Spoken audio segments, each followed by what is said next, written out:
What's up, you guys? Welcome back to the channel, and today I'm pretty stoked because I've cooked up some absolute heat for you boys. Today we're going to be reliving the 2017 Supercross season as we run a lap on all of the tracks in the original Monster Energy Supercross video game. If you don't know, I'm here to tell you 2017 has gone down as one of the most exciting Supercross seasons in history. But you couldn't tell in week 1 at A1 as Ken Roczen won wire-to-wire 16 seconds ahead of Dungey, followed closely by Muskin, and then Jason Anderson another 10 seconds back in 4th. Tomac started off hot early at A1, passing Marvin Muskin into 2nd before falling all the way back to 5th. It should be noted as well, 2017 A1 was Cooper Webb's first race in the 450 class. He looked tentative in week 1, but still managed to finish 10th place in his first 450 race. More on the 2017 season in a second, but one of the first things that I just absolutely need to say here as we look back at the original Monster Energy Supercross video game, taking a quick dip down the tunnel of time, I'm feeling a lot less sad about the likelihood Milestone may never make a dirt bike video game ever again after replaying the original Monster Energy Supercross game. Like, this original game was actually so freaking good. I forgot how good this game was. The graphics are incredible. Honestly, you guys, the graphics may literally be better than they were in the Monster Energy Supercross 6. I mean, the tracks in this game are rendered absolutely beautiful. The stadiums are beautiful. The textures and colors of the dirt and the sand were done very well. One thing that should be noted too is that the cornering here was actually super good. The mechanics in the original game had you benefiting from sliding late into the corner and then dumping the clutch and accelerating into the next straight as soon as you got traction and hooked up back exiting the corner. Perhaps most importantly, Monster Energy Supercross 1 actually had track deformation that worked pretty dang good. Man, this series really didn't come that far across its 6 iterations, did it? Looking back, my only real complaints about the original Monster Energy Supercross was that the scrub mechanic was definitely more of a whip, and this scrub mechanic was very stiff, as was jumping in general in the original game. I also never really cared for the fact that turning left or right in the air, you could actually move yourself sideways in the air, though it did allow you to save your line if you were drifting off track in the air. Kudos to Milestone to the extent they did get the jumping physics totally dialed in by around Monster Energy Supercross 4. And in this original game, the jumps were more rolled out than they'd appear to be in real life. The triples all seemed to be scaled out too long because they weren't sending you really up, just far forward. But in general, Monster Energy Supercross 1 plays great, rendered beautifully. With the benefit of hindsight, if someone says Monster Energy Supercross 1 was the best Monster Energy Supercross game, I'm not even going to argue with them because honestly, I think it looks better than Supercross 6. Supercross 6 probably plays a little bit better. Monster Energy Supercross 1 looks better. Someone had to say it. Back to the 2017 season. After winning A1, Roczen would go on to win San Diego as well, followed by the same people as the prior week. Dungey in 2nd, Muskin in 3rd, Jason Anderson in 4th.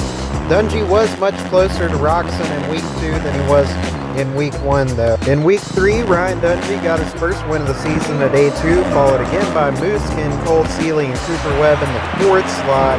Cooper's seen a lot of progress just 3 weeks into the season, and he even pulled the whole lead. The biggest takeaways from A2 were Ken Roczen having a huge crash that would require some time off the bike, and Jason Anderson getting DQ'd for smacking Freezy after Freeze took him out in the heats. Freeze always deserves it. I mean, Freeze, you look back at it, he really has been up to the same behavior for a long time. After Roczen's week 3 crash, Dungey was point leader heading into Phoenix, and Cole Seeley was thought to be Dungey's best competitor. But it was Tomac who would finally turn it on. 4 of Tomac's first 7 laps in Phoenix were faster than any lap from any other rider over the whole race. Tomac was on fire. It should be noted 2017 was Malcolm Stewart's rookie year as well, and Phoenix looked to be his best race yet. He was sitting in 5th for the first several laps. Unfortunately for Stewart, he gets stuck on a tough block, dropped to 20th, tried to scramble back, made it all the way up to 14th. And one thing we got to mention, so Tomac takes the dub in Phoenix, Glendale. Tomac is not a playable character in Monster Energy Supercross 1. Honestly, I don't know the story about that, but maybe it was a licensing issue or something. I really don't know. Tomac's not a playable character in the game. Moving on. In the previous season, Tomac won Daytona and then went on to finish 5th or worse in the next 6 races. So after winning Phoenix, there was some question whether Tomac was going to be able to carry the momentum of his win into Oakland. Ryan Dungey in Oakland was mediocre in qualifying and his heat race. Dungey tried to turn it on in finals, but Tomac was in a world of his own, beating Dungey by 10 seconds, who beat Cooper Webb in 3rd place by 10 seconds. Jason Anderson slid into 4th. For the 3rd race in a row, Malcolm Stewart looked good in qualies and heats, but would crash in finals. The 2017 race in Arlington was absolutely insane. I definitely recommend re-watching if you don't really remember this race. Short and skinny of it, a lot of people go down or have mechanical issues, like a whole lot, like an unbelievable amount of a lot. Marvin Muskin pulled the whole shot. He went on to create a large gap over the rest of the field, leading all 26 laps to take the win. One heck of a way for the Frenchman to get his first ever win on the 450. Cole Seeley went 2nd, Jason Anderson 3rd, Dungey 4th. But the real stories here were Eli Tomac finishing in 15th without a front brake, and Cooper Webb finishing 14th after having pulled off for a flat tire. Leaving Arlington, Dungey was first in points with 129, followed by Muskin 111 points, Cole Seeley 107 points, and Tomac in 4th, 100 points. 29 points down to Dungey, and coming off a 15th place finish, Tomac needed to come out swinging at Minneapolis, and he accomplished just that. Tomac came around the first turn in 2nd, passed Millsaps early, and cruised to his 3rd win in just 4 races. So that's first, 15th, first. Back to Tomac. Tomac was followed by Muskin, then Dungey, then Anderson, then Seeley. Jason Anderson managing a whole hodgepodge of 4th place finishes on the season when he was able to not get in a fight with Freeze. With the win, Tomac passes Seeley into 3rd in points, 8 behind Muskin and just 24 behind Dungey. Moving on to Atlanta. Week 8 saw the boys racing in Atlanta, and while Atlanta is now synonymous with the outdoor super motocross style of racing, 2017 Atlanta was still in the Georgia Dome. At Atlanta, Dungey would pull a whole shot and lead the entire race to victory, making a bold statement about his stance on the title chase. But the real story from Atlanta was Tomac hitting the first turn in 8. He moved up almost 1 position per lap to get into 3rd by lap 10. Would eventually make the pass into 2nd.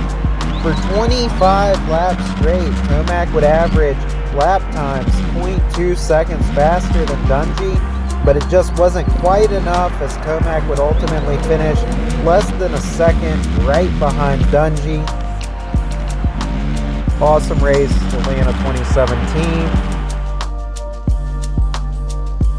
Week 9 in Toronto, Tomac once again qualified the quickest, and this time he led every single lap in the 450cc main event on his way to the win. Actually, the main event was a carbon copy of the prior weekend's race in Atlanta, except in reverse. This time, Tomac got out front early, began pulling away, while Red Bull KTM's defending champ Dungey started mid-pack and had to work his way forward up to 2nd. Shout out to Brock Tickle, walking away from Toronto with his first ever podium, rounding out the 3rd place slot. Blake Baggett actually had the 2nd fastest lap time of the day, but he still finished 5th, half a lap behind Tomac. Tomac was on a roll, and he leaves Toronto 24 points behind Dungey.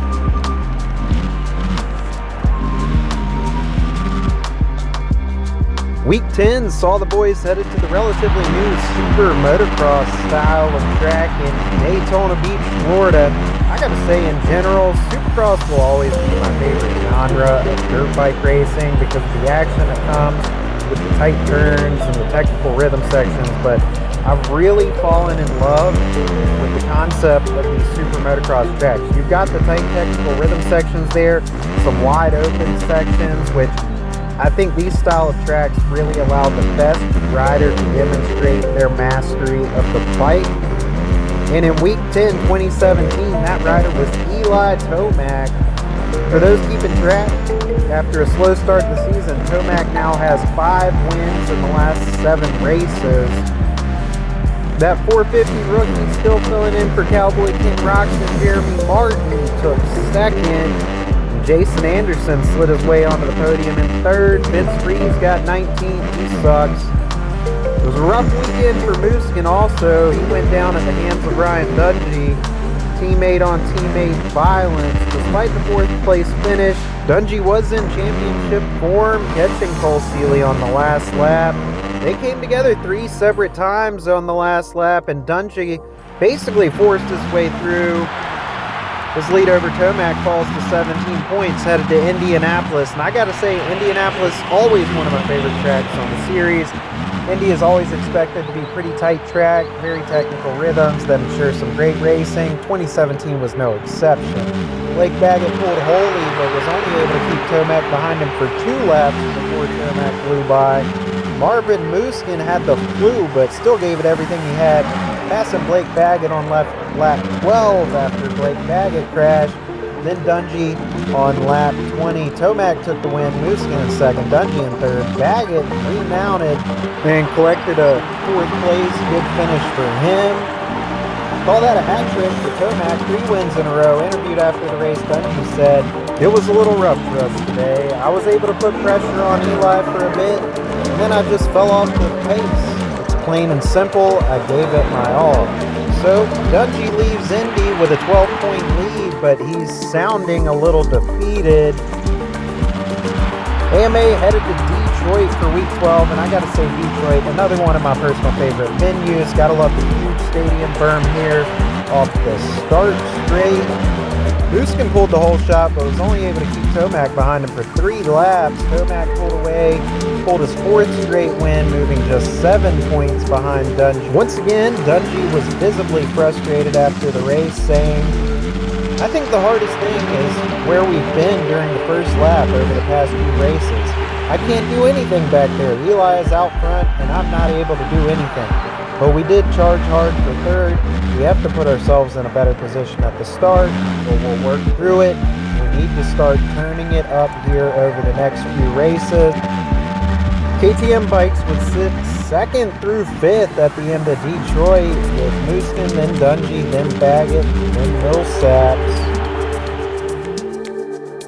At this point, after several bad starts in a row, Dungey was finally able to score a whole shot week 13 at St. Louis. Unfortunately for him, though, Tomac was right behind him 2nd, and Tomac was able to slide into 1st by the end of the 1st lap. Dungey began charging halfway through the race, and by lap 16, he was within 2 seconds of Tomac. At that point, however, Chad Reed had different plans.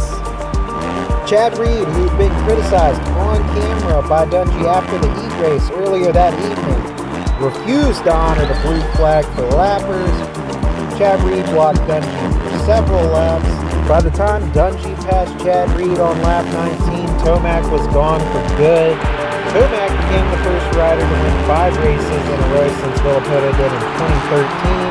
With just 4 races left in the season, Tomac's finally moved just 4 points behind Dungey. Shout out to Aaron Plessinger, who's actually a huge fan of the Monster Energy Supercross video game series. In his own right, I've had the opportunity to race a couple of leagues with him pretty fast on the game. And week 14 Seattle, he took the dub in the 250cc class. In the 450 class, Dungey got caught up in a turn 1 crash with Justin Bogle and Justin Bam Bam Barsha. Dungey would remount the bike in dead last at the end of the 1st lap. Tomac was in 10th and Dungey was in 19th. They had a lot of work left to do for the title chase. I really can't even cover everything that happened in Seattle in under a minute. Such an insane race. Go back and watch it. Tomac catches up to first, catches up again. Cooper Webb raced like the future champion he was right up until he did it. Dungey went from 22nd to 4th. Insane race.